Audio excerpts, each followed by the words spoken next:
Doctor साहब आप ये कह रहे थे कि इंतखाबी इत्तेहाद कैसे बनेगा, अभी ये बात वाज़ेह नहीं है। इंतखाबी इतिहाद कैसे बनेगा, कागजात कितने रिजेक्ट होंगे, और ये जो इंतखाबी निशान वाला इशू है, इसके बगैर किस तरह से तहरीक इंसाफ क्या हिकमत अमली अपनाती है, और ये जो मुस्लिम लीग नून को रोकने के लिए पार्टियां सरगर्म हैं। अच्छा, ये मैं आपको बताऊं एक बात। जी। देखें, ये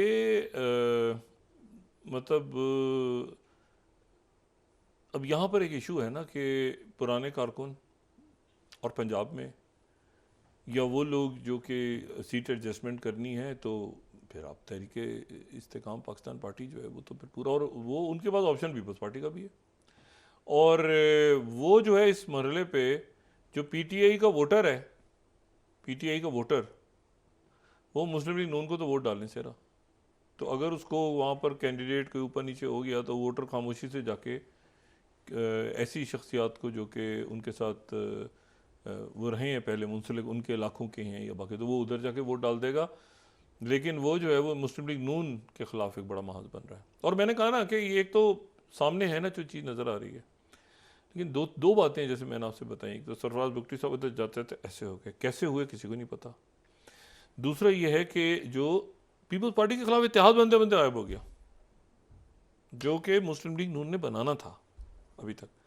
अभी आने वाले दिनों में बनता है, क्योंकि अभी काफ़ी दिन है। ये सब बंदियाँ किस तरह से होती हैं, क्या मुस्लिम लीग नून उनके अखाड़े में उतरती है सिंध में, या वो पंजाब के अंदर ही वो फंसे रहते हैं, यहाँ पर एडजस्टमेंट ये वो सारा। फिर वहाँ पर पीपल्स पार्टी तो नहीं एडजस्ट करने जा रही ना, सिर्फ पीपल्स पार्टी क्यों एडजस्ट करेगी सिंध के अंदर, और एमक्यूएम क्यों करेगी, ठीक है। और जहाँ पे जीडीए की सीटें हैं वो क्यों करेंगे। तो वो तो मुस्लिम लीग नून का है ना रास्ता रोकना है, तो मुस्लिम लीग नून को फाल होना पड़ेगा। इसीलिए मैंने आपसे कहा कि वो बिलावल ने जो आज बात की है कि ये मुझे क्यों बुलाया, ठीक है। तो इनको मेरे ख्याल से और जाके बैठना भी पड़ेगा सिंध में, क्योंकि इससे तासुर भी एक स्ट्रॉन्ग जाता है ना कि आप पंजाब से निकले हैं तो दूसरी जगह बैठे हैं, तो मतलब पंजाब तो है ही आपका, मतलब तासुर अवाम में जाता है कि पंजाब तो मियाँ साहब है ही ना, छोट छोट हो ना, सिंध निकल है ना, मियाँ साहब सिंध आ गए। तो ये होता है ना एक। लेकिन पीपल्स पार्टी पहले आ गई, पीपल्स पार्टी ऑलरेडी है पंजाब में कमज़ोर पोजीशन में, मगर वो मैंने आपसे कहा ना कि वो एक ज़ारी साहब वक्त गुजारते हैं पंजाब में आके, नवाज शरीफ साहब वक्त नहीं गुजारते सिंध में अपना, और बिलावल भुट्टो जरदारी साहब जो हैं वो भी पंजाब में वक्त गुजारते हैं अपना। यहाँ से मुस्लिम लीग नून की इजाज़त नहीं गुजारती। तो ये इसका मैसेज जो है ना, उधर तो बशीर मेहमद साहब हैं, बाकी लोग हैं, तो उधर भी एक वो, लेकिन ये है कि या तो वो डेरा डाल दें जाके सिंध में, तो फिर सिंध से कुछ तो सीटें उठाएं। तो अगर कुछ सीटें नहीं उठा पाते सिंध से, तो ये पीपल्स पार्टी उठा लेगी सीटें, यूसुफ गिलानी साहब हैं, बाकी लोग हैं इसमें। लेकिन अगर नून के लिए सिंध से सीटें उठाना बड़ी ज़रूरी, बहुत ज़रूरी है, बहुत ज़रूरी है। अब मसला ये है कि वो जीडीए के साथ अगर इत्तेहाद करेंगे तो फिर जीडीए को वो यहाँ पे क्या देंगे, जीडीए अपनी पक्की सीटें क्यों देगी उनको, और फिर पीपल्स पार्टी खड़ा करेगी अपने लोग। तो मतलब एक अभी वाजे नहीं है पूरी पिक्चर। सही। और केपी में कैसे होगा, क्या होगा, और क्या इस्तेकाम आ जाएगा, क्या बांग्लादेश में इस्तेकाम आ जाएगा इलेक्शंस के बाद, क्या अमेरिका में mother of all the democracies, क्या पिछले इलेक्शंस के बाद इस्तेकाम आ गया, या ये इस्तेकाम आ जाएगा। बरतानिया में हर 5वें 6ठे महीने जो है वज़ीर आज़म जो है वो अजीब कमज़ोर पोजीशन में आ जाता है। तो वहाँ पर मैंने आपसे कहा ना कि जमहूरियतें कमज़ोर हुई हैं मजमूई तौर पे, जो कि कोई अच्छा तासुर नहीं है। जमहूरियतें ही एक, हाँ उसको सिस्टम अलग कर सकते हैं आप, कहीं प्रेजिडेंशियल है, कहीं जो है वो पार्लिमानी निज़ाम है, ये वो, लेकिन जैसे अमेरिका में बाकी। लेकिन ये है कि वो जो है वो जमहूरियतें पे तो चलते हैं मुल्क, लेकिन जहाँ प्रेजिडेंशियल सिस्टम्स हैं वहाँ पर भी जमहूरियतें और इंतहा पसंदी, क्योंकि उम्मीदवार ही वही है ना, क्योंकि वो अपने वोटर को खुश करने के लिए, वरना वो वोटर से डिस्कनेक्ट हो जाएंगे। तो अब देखिए ना, ट्रम्प जो है, ट्रम्प का बहुत ज़्यादा एंटी चाइना स्टांस है, तो ट्रम्प चाइना के अगेंस्ट बात करेंगे तो वो बाइडेन को मजबूर करेंगे, he is a Chinese agent, तो वो बुलवाएंगे बाइडेन से, वो ताल्लुकात और ख़राब होंगे, ठीक है ना। तो मसला ये है कि वो जो है वो इलेक्शन की जो कंपेन है, वो उस कंपेन के पूरी दुनिया में जो उसके इफेक्ट्स होंगे ना। अच्छा, चीन तो इसकी हम क्या मजाक को पसंद ही नहीं करता। बाइडेन का जरा सी बात हुई तो बाइडेन 1000 दफा तो अभी तो बड़ी मुश्किलों से बुलवाया था वो समिट में, तो वो कहेगा उधर तो शी जिनपिंग को हंसी मजाक इस तरह के नहीं पसंद ना। तो एक जरा सी बात हुई बाइडेन इंतजाम की तरफ, अच्छा रोक दो जहाज, ताइवान में घुसने ना पाए कोई। ठीक है, तो मसला ये है कि ये, और फिर ये जो क्राइसिस बढ़ रहा है, देखें 4 मिसाइल्स तो इन्होंने कह रहे हैं कि हमने ज़ाया किए, अमेरिकन वॉरशिप ने 4 मिसाइल उनके ऊपर दागे हूतियों ने। फिर अमेरिका पेंटागन ने कहा कि जी ईरान ने वो जो मिसाइल है, ईरान पहली दफ़ा मुल्क पे इल्ज़ाम लगाया, हूथी से जिक्र नहीं हुआ, पहली दफ़ा पेंटागन ने कहा है कि ईरान से वो मिसाइल फायर हुआ है जो कि वहाँ पे मंगलोर की बंदरगाह के करीब गिरा इंडिया के।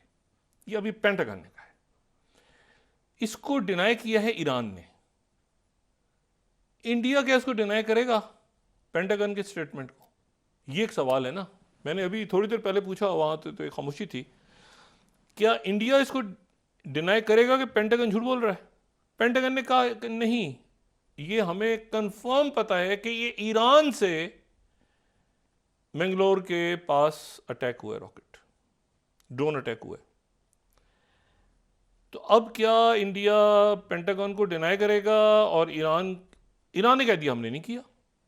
ये इल्ज़ाम लगा रहे हैं हमारे ऊपर। ईरान तो फुल इस वक्त ज़ाहिर है कि गज़ा और ये हिजबुल्लाह और ये सारे मामलात में ईरान तो फुल इन्वॉल्व है। लेकिन इंडिया क्या इसको डिनाई करेगा कि नहीं, ईरान ने तो नहीं किया, पेंटागन झूठ बोल रहा है? वहाँ पे फ्रांस में जहाज़ खड़ा है और आज तफ्तीश शुरू हो गई है ज़ेर हिरासत से 48 घंटों के बाद। वहाँ जो मुसाफिर थे, वो अजीब किस्सा है उसका, कोई अभी देखें क्या डिटेल सामने आती है।